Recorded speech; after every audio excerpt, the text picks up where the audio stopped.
नमस्कार। Science and take के इस नए लेक्चर सीरीज पर आप लोगों को बहुत बहुत स्वागत करता हूं। बायोटेक्नोलॉजी के अंदर आज हम सेल थ्योरी के बारे में पढ़ेंगे।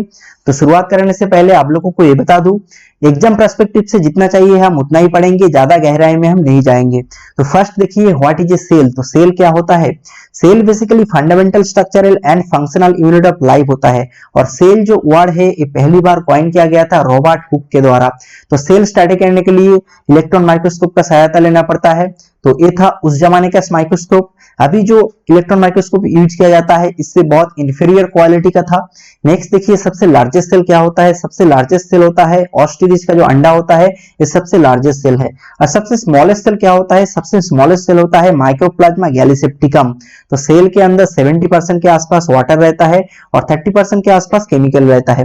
नेक्स्ट देखिए, जो सेल डेवलपमेंट प्रोसेस है ये और भी हम गहराई से समझेंगे।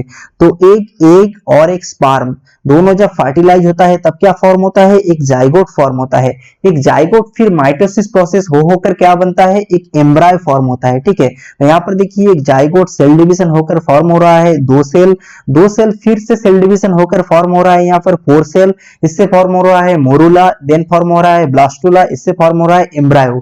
ठीक है, तो यहाँ पर देखिए एक सेल से फॉर्म होता है एक टिश्यू से फॉर्म होता है एक ऑर्गन से फॉर्म होता है एक ऑर्गन सिस्टम से फिर फॉर्म होता है एक ऑर्गेनिज्म फॉर्म होता है। ठीक है, तो यहाँ पर देखिए एम्ब्रायो से एक बच्चा जब फॉर्म होता है, ये जो प्रोसेस है इसे कहा जाता है गेस्टेशन पीरियड कहा जाता है। ठीक है, नेक्स्ट देखिए फंक्शन ऑफ सेल। तो सेल का फंक्शन क्या है?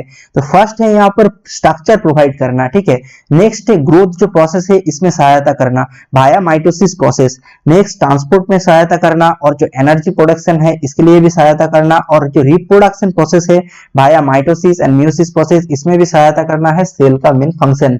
नेक्स्ट देखिए, इनिशियली जो सेल थ्योरी है ये प्रोपाउंड किया गया था स्लेडन एंड स्वान के द्वारा, बाद में मॉडिफाई किया गया था रुडलॉफ विर्चॉव के द्वारा।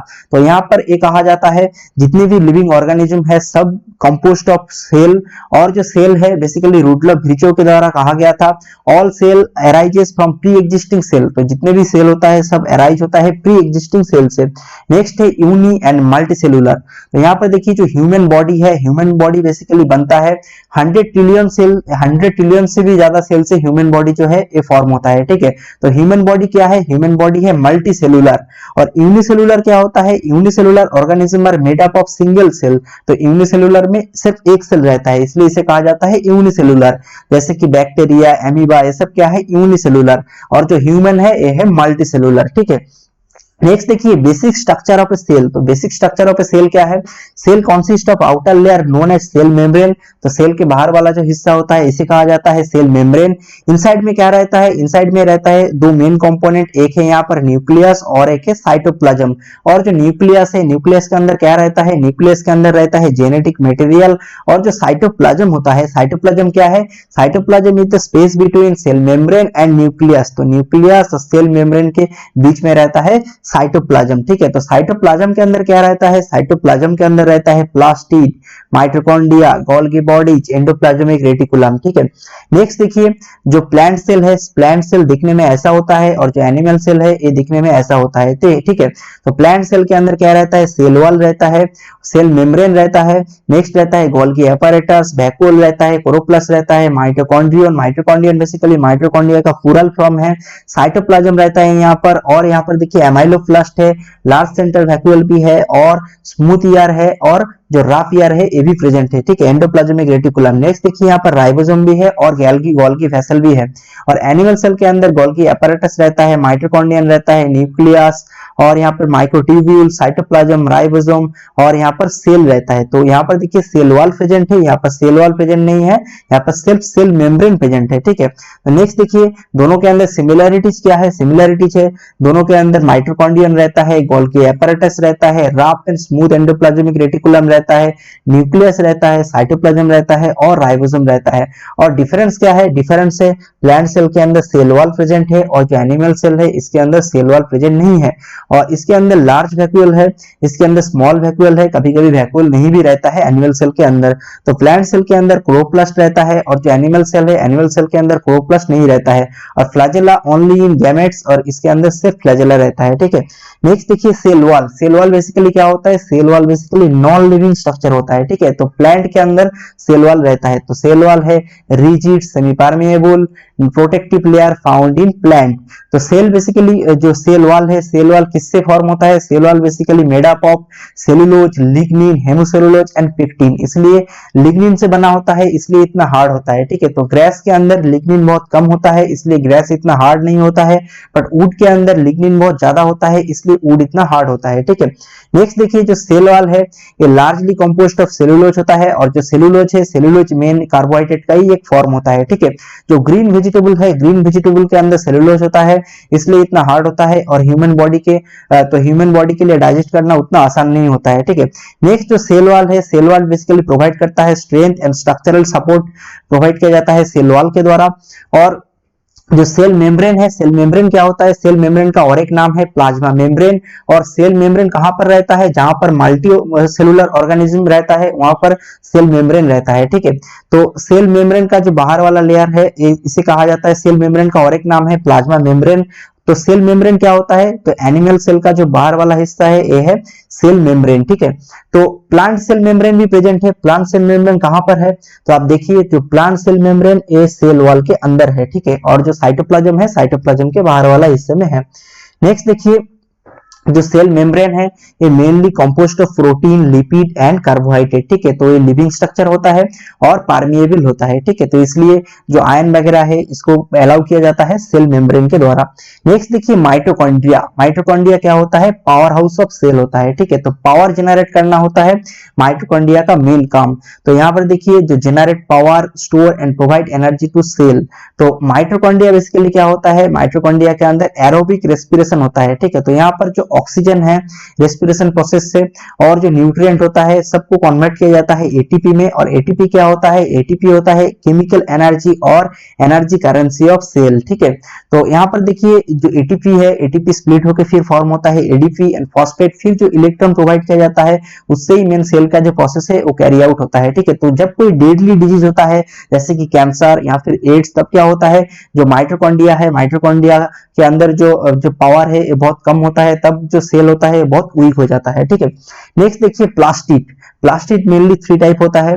तो पहला जो प्लास्टिड है ये है क्लोरोप्लास्ट, नेक्स्ट है क्रोमोप्लास्ट और है ल्यूकोप्लास्ट, ठीक है। तो यहाँ पर देखिए, जो क्लोरोप्लास्ट है, क्लोरोप्लास्ट का काम क्या होता है? क्लोरोप्लास्ट का काम होता है मेनली जो फोटोसिंथेसिस प्रोसेस है, फोटोसिंथेसिस प्रोसेस में सहायता करना, और जो लाइट एनर्जी है, लाइट एनर्जी को ट्रैप करना। नेक्स्ट है ल्यूकोप्लास्ट। तो ल्यूकोप्लास्ट का काम क्या होता है? ल्यूकोप्लास्ट बेसिकली कलरलेस होता है, और ल्यूकोप्लास्ट का काम होता है जो न्यूट्रिएंट वगैरह है इससे स्टोर करना होता है ल्यूकोप्लास्ट का काम, ठीक है।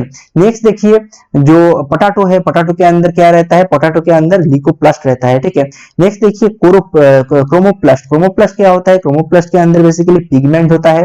तो जितने भी कलर होता है फ्रूट और फ्लावर के अंदर बाहर जो कलर होता है, इसके लिए कौन रिस्पॉन्सिबल है? इसके लिए रिस्पॉन्सिबल है क्रोमोप्लास्ट, ठीक है। तो जो यहाँ पर देखिए, जो टमाटर है, टमाटर बेसिकली ग्रीन क्यों होता है? अर्ली स्टेज में टमाटर ग्रीन होता है, इसलिए प्रेजेंस ऑफ क्लोरोप्लास्ट। बाद में जब राइप हो जाता है तब क्या होता है? तब यहाँ पर थोड़ा रेड कलर हो जाता है, इसलिए क्रोमोप्लास्ट के लिए रेड कलर हो जाता है, ठीक है। नेक्स्ट देखिए, एंडोप्लाज्मिक रेटिकुलम। तो एंडोप्लाज्मिक रेटिकुलम का काम क्या है? एंडोप्लाज्मिक रेटिकुलम का काम है प्रोटीन सिंथेसिस करना, ठीक है। हालांकि जो राइबोसोम है, राइबोसोम का काम क्या है? राइबोसोम का काम भी प्रोटीन सिंथेसिस है। तो मेन जो फ्रंट लाइन काम है प्रोटीन सिंथेसिस का, वो किसके ऊपर है? वो है राइबोसोम के ऊपर, ठीक है। और जो एंडोप्लाज्मिक रेटिकुलम है ये भी मदद करता है प्रोटीन सिंथेसिस प्रोसेस में। नेक्स्ट देखिए, जो राइबोसोम है, ribosome are composed of ribonucleic acid and protein, और जो राइबोसोम है are not surrounded by membrane, तो मेम्ब्रेन से घिरा हुआ नहीं है, ठीक है। और जो राइबोसोम है, राइबोसोम का मेन काम है प्रोटीन सिंथेसिस करना, इसलिए प्रोटीन फैक्ट्री भी कहा जाता है राइबोसोम को। नेक्स्ट देखिए, टाइप्स ऑफ सेल। तो सेल बेसिकली 2 टाइप होता है, एक होता है प्रोकैरियोटिक सेल और एक होता है यूकैरियोटिक सेल, ठीक है। तो धरती जब फॉर्म हो रहा था तब जितने भी जितने भी जो लिविंग ऑर्गेनिज्म बन रहे थे सब था प्रोकैरियोटिक सेल, ठीक है। तो इसलिए इसे कहा जाता है प्रिमिटिव सेल कहा जाता है, ठीक है। और जो प्रोकैरियोटिक सेल है, प्रोकैरियोटिक सेल के अंदर वेल डिफाइंड न्यूक्लियस और न्यूक्लियस मेम्ब्रेन ये सब एब्सेंट रहता है। एग्जांपल क्या है? एग्जांपल बेसिकली है bacteria, blue green algae, mycoplasma, और क्या है यहाँ पर न्यूमोनिया लाइक ऑर्गेनिज्म, पीपीएलओ, ये सब है प्रोकैरियोटिक सेल का एग्जांपल, ठीक है। नेक्स्ट देखिए यूकैरियोटिक सेल। तो यूकैरियोटिक सेल क्या है, तो यूकैरियोटिक सेल के अंदर एक वेल डिफाइंड न्यूक्लियस रहता है, ठीक है। और जो यूकैरियोटिक सेल होता है, यूकैरियोटिक सेल बेसिकली अब जो माने कॉम्प्लेक्स टाइप होता है, ठीक है। जितने भी यूकैरियोटिक सेल होता है ये बहुत कॉम्प्लेक्स होता है, और जो प्रोकैरियोटिक सेल होता है ये बहुत सिंपल फॉर्म होता है, ठीक है। तो इसके अंदर मेन जो सिमिलरिटीज है क्या क्या है, दोनों के अंदर फ्लैजेला है, प्लाज्मा मेम्ब्रेन है, सेल डिवीजन होता है, साइटोप्लाज्म रहता है, और राइबोसोम और क्रोमोसोम प्रेजेंट है। जो यूकैरियोटिक सेल है इसका डायमीटर होता है 10 to 100 माइक्रोमीटर, और membrane bound nucleus and nucleolus रहता है, और ये कॉम्प्लेक्स इन नेचर होता है। लिनियर डीएनए विथ हिस्टोन होता है, और माइटोसिस प्रोसेस होता है इसके अंदर, ठीक है। तो इसके अंदर क्या रहता है, इसके अंदर सर्कुलर डीएनए रहता है, ठीक है, और ये बाइनरी फिशन इसके अंदर कैरी आउट होता है। और प्रोकैरियोटिक सेल जो होता है इसका डायमीटर होता है 2 to 2.0 मिलीमीटर डायमीटर होता है, इसलिए स्मॉलर होता है और ये बिगर होता है, ठीक है। और यहाँ पर क्या रहता है, अनबाउंड न्यूक्लियोइड रहता है, ठीक है। नेक्स्ट देखिए यहाँ पर देखिए स्मॉल राइबोसोम प्रेजेंट होता है, यहाँ पर बिग राइबोसोम प्रेजेंट होता है, ठीक है। तो इसलिए कॉम्प्लेक्स इन नेचर होता है, ये बहुत सिंपल इन नेचर होता है, ठीक है। Thank you.